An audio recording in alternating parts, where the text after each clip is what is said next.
अस्सलाम वालेकुम एवरीवन। सो आज हम बात करेंगे एक और इम्पोर्टेंट टॉपिक की, that is related to the topic named as nuclear programme, right. So आज हम बात करेंगे NSG, the nuclear supplier group. ये एक बहुत ही इम्पोर्टेंट टॉपिक है, सही है। तो आज हम इसको डिस्कस करेंगे। न्यूक्लियर सप्लायर ग्रुप बेसिकली क्या है? ये एक ऑर्गेनाइजेशन है, एक ग्रुप है 48 मेंबर्स का, जिसमें आपके पास जो रिकग्नाइज्ड न्यूक्लियर वेपन स्टेट्स हैं और जो नॉन न्यूक्लियर वेपन स्टेट्स हैं वो हैं। ठीक है। इसमें आपके पास जो 5 रिकग्नाइज्ड न्यूक्लियर वेपन स्टेट्स हैं, जिसमें आपके पास है America, UK, France, China and Russia, ये 5 मेंबर हैं। इसके अलावा जो 43 मेंबर्स हैं, ये वो कंट्रीज हैं जो एनपीटी के सिग्नेटरी हैं। यानी कि बाकी जो रिमेनिंग कंट्रीज हैं उन्होंने न्यूक्लियर नॉन प्रोलिफरेशन ट्रीटी को साइन किया हुआ है और उसके बाद वो एनएसजी ग्रुप के मेंबर बने हैं। अब एनएसजी ग्रुप का एम क्या है और ऑब्जेक्टिव क्या है? तो उसका एम और ऑब्जेक्टिव यही है कि it seeks to prevent the nuclear proliferation by controlling the exports of material, equipment and technology that can be used to manufacture nuclear weapons। कि दुनिया में इन्होंने न्यूक्लियर प्रोलिफरेशन को रोकना है। जो न्यूक्लियर एक जो उसका मटेरियल है उसकी एक्सपोर्ट इंपोर्ट को ये लोग चेक करते हैं, उसको कंट्रोल करते हैं, उसको लिमिट करते हैं। ठीक है। तो बेसिकली क्या है, एनएसजी एक ग्रुप है जिसका प्राइमरीली फोकस क्या है, जितनी भी इंपोर्ट एक्सपोर्ट हो रही है न्यूक्लियर मटेरियल की, उस पे चेक रखना, उसको लिमिट करना। ठीक है। ताकि जो न्यूक्लियर प्रोलिफरेशन है वो ना हो दुनिया में। ठीक है। This is the main objective of NSG. अब एनएसजी बना क्यों? तो उसकी वजह यही है कि जब इंडिया ने जो फर्स्ट टाइम इन 1974 जब अपने न्यूक्लियर टेस्ट किए थे, जिनको उन्होंने नाम दिया था स्माइलिंग बुद्धा का, ठीक है, तो उसके रिस्पॉन्स में कंट्रीज जुड़े, मिले, बैठे और उन्होंने एनएसजी ग्रुप बनाया। वो ये चीज़ समझ गए कि दुनिया में जो डिफरेंट कंट्रीज हैं वो अब न्यूक्लियर वेपन्स को एक्वायर करना चाह रहे हैं, न्यूक्लियर वेपन्स बनाना चाह रहे हैं। दुनिया इस रेस में लग गई है कि हमारे पास भी न्यूक्लियर वेपन्स हों। That is why this group, NSG group जो था, इट वॉज फॉर्म्ड। ठीक है। ये बना कब था? इंडिया के रिस्पॉन्स में, इंडिया के जो टेस्ट किए थे उनके रिस्पॉन्स में। Now the important thing you have to understand is कि पाकिस्तान एंड इंडिया दोनों न्यूक्लियर कैपेबल कंट्रीज हैं और दोनों इसके मेंबर्स नहीं हैं। दैट मीन्स जो इंपोर्ट और एक्सपोर्ट आपस में जो इंपोर्ट और एक्सपोर्ट न्यूक्लियर वेपन्स को बनाने के लिए जो भी चीज़ें होंगी, ठीक है, वो पाकिस्तान और इंडिया नहीं कर सकते किसी भी कंट्री के साथ, अनलेस ये ग्रुप अलाउ करे या फिर पाकिस्तान और इंडिया इस ग्रुप का हिस्सा बन जाएं। ठीक है। नाउ इसमें अगर किसी कंट्री ने एंटर होना हो, एनएसजी ग्रुप का हिस्सा बनना हो, तो कैसे वो हिस्सा बन सकता है एनएसजी ग्रुप का? तो उसके दो उसका एक मेथड है, दैट इज कंसेंसस। कि जितने भी 48 के 48 मेंबर्स हैं वो सारे राजी होंगे, कंसेंसस होगा, तो ही कोई पर्टिकुलर कंट्री जो है वो एनएसजी ग्रुप का मेंबर बन सकता है। ठीक है। बाय द वे, कंसेंसस से याद आया मुझे, इसमें याद रखना तुर्की, न्यूजीलैंड वगैरह भी इसके मेंबर्स हैं, इस एनएसजी ग्रुप के। ठीक है। खैर, सो इसमें अगर आपने एडमिशन लेना है, इसका हिस्सा बनना है, तो उसका एलिजिबिलिटी क्राइटेरिया क्या है? वो यही है। दो एलिजिबिलिटी क्राइटेरियाज हैं इसके, कि आपने एक तो nuclear non proliferation treaty sign की हुई हो, नंबर वन। नंबर टू क्या है कि कंसेंसस होगा सारे जो ग्रुप मेंबर्स हैं उनका। ठीक है। अब पाकिस्तान और इंडिया का मसला ये क्या है? कि मसला यही है कि पाकिस्तान और इंडिया ने एनपीटी को साइन नहीं किया हुआ। ठीक है। तो जब पाकिस्तान और इंडिया अपनी एप्लीकेशन देते हैं यहाँ पे साइन करने यहाँ पर एडमिशन लेने के लिए, यहाँ पर मेंबरशिप लेने के लिए, तो मसला आ जाता है। एक तो ये कि आप एनपीटी के मेंबर नहीं है और दूसरा कंसेंसस नहीं बन पाता सारे ग्रुप्स का।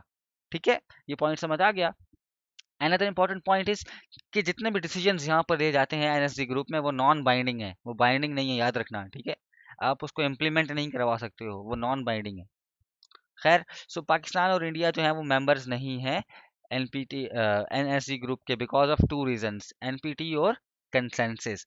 अभी मैं क्यों बता रहा हूँ, उसकी वजह है। पेपर में क्वेश्चन इससे रिलेटेड आएगा कि पाकिस्तान और इंडिया की मेंबरशिप का मसला क्या है। तो देखो, जब आपके पास जब इंडिया और यूएस की 2008 में सिविल न्यूक्लियर डील साइन हुई थी, ठीक है, उसके बाद से यूएस ने बहुत ज़्यादा इन्वेस्ट किया है इंडिया में। ठीक है। और इंडिया एक बहुत बड़ी मार्केट है न्यूक्लियर वेपन्स के लिए, न्यूक्लियर रिएक्टर्स के लिए, इन सब के लिए। ठीक है। अब इसी डील के तहत सिविल न्यूक्लियर डील की तहत ही यूएस जो है वो इंडिया को फेवर कर रहा है कि इंडिया एनएसजी ग्रुप का हिस्सा बन जाए, ताकि यूएस इजीली इंडिया को बाकी जो मटेरियल्स है जो बाकी मटेरियल्स हैं न्यूक्लियर वेपन्स बनाने के लिए, वो आराम से एक्सपोर्ट कर सके, आराम से सेल कर सके, ठीक है, since India is a big market. And likewise other countries like France, Germany, वो भी हैं, वो भी इंडिया को फेवर कर रहे हैं कि इंडिया एनएसजी ग्रुप का मेंबर बन जाए। हालांकि एनएसजी ग्रुप का मेंबर बनने के लिए you have to be the signatory of NPT, ठीक है, आपको एनपीटी का सिग्नेटरी होना है। लेकिन इसके बावजूद, हालांकि कि इंडिया सिग्नेटरी नहीं है, इसके बावजूद France, Germany and other countries are favouring India कि वो एनएससी ग्रुप का हिस्सा बन जाए। Make sense? अब ये इंडिया की बात हो रही है यहाँ पर कि इंडिया को ये कंट्रीज सपोर्ट करते हैं। हालांकि जो मेंबरशिप क्राइटेरिया की जो बेसिक बात है कि आप एनपीटी के सिग्नेटरी हो और साथ कंसेंसस हो, ये दो चीज़ें होती हैं। तो इंडिया सिग्नेटरी नहीं है, फिर भी US is trying to convince all the members कि समहाउ इंडिया को वो मान जाएं, उसकी उसकी जो एक्सेप्टेंस है वो कर लें, ठीक है। तो ये इंडिया का पॉइंट ऑफ व्यू है, और इंडिया बहुत कोशिश कर रहा है कि इंडिया एनएसजी का मेंबर बन जाए, and like wise US is trying hard as well, ठीक है। This is the point number one. क्यों? क्योंकि यूएस और इंडिया मेजर अलाय हैं, इंडिया बिग मार्केट है, इंडिया में डिमांड बहुत ज़्यादा है, बाकी कंट्रीज भी बहुत सपोर्ट करते हैं इंडिया को। इसके अलावा इसके अलावा बात याद रखना कि कंट्रीज लाइक न्यूजीलैंड, तुर्की, चाइना, ऑस्ट्रिया एक्सेट्रिया, ये मानते नहीं है, ये फेवर में नहीं है इंडिया को मेंबरशिप देने के, ठीक है, याद रखनी है ये बात।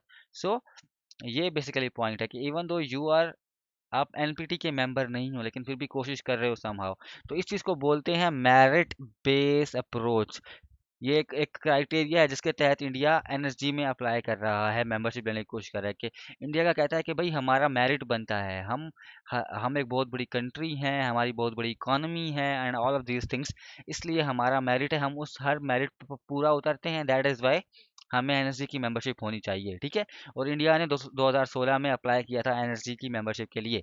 अब इसके बरक्स पाकिस्तान की बात करें तो पाकिस्तान क्या बात करता है, पाकिस्तान कहता है कि अगर आपने एनएसजी की बात करनी है तो एनएसजी में फिर मेरिट बेस्ड अप्रोच नहीं होनी चाहिए, rather it should be a criteria based approach. अगर आपने किसी कंट्री को मेंबरशिप देनी है तो आप एक क्राइटेरिया रखो, क्राइटेरिया होना चाहिए। अब जो जो क्राइटेरिया, जिस जिस क्राइटेरिया पे इंडिया ने अपनी अप्लाई किया है एनएसजी की मेंबरशिप के लिए, वो सारे वही क्राइटेरिया जिससे पाकिस्तान पूरा उतरता है। पाकिस्तान एनपीटी का सिग्नेटरी नहीं है, लेकिन जो पाकिस्तान का कमांड एंड कंट्रोल स्ट्रक्चर है वो बहुत स्ट्रांग है। पाकिस्तान के जो न्यूक्लियर पूरा का पूरा सेटअप है वो बहुत स्ट्रांग है। कोई ऐसी पाकिस्तान का पास्ट ट्रैक रिकॉर्ड नहीं है, ठीक है, कि जहाँ पे पाकिस्तान ने काम किया हो न्यूक्लियर प्रोलिफरेशन का and all of these things.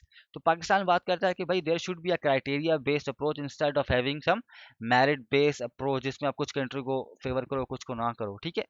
तो इस वजह से जो इंडिया की मेंबरशिप है उस पर सवाल उठाता है चाइना, तुर्की और ये बाकी सारी सारे कंट्रीज जिनके रिलेशंस अच्छे हैं पाकिस्तान के साथ। और उसके बरक्स जब पाकिस्तान अप्लाई करता है तो पाकिस्तान की मेंबरशिप पे सवाल कौन उठाते हैं? Countries like US and others, ठीक है।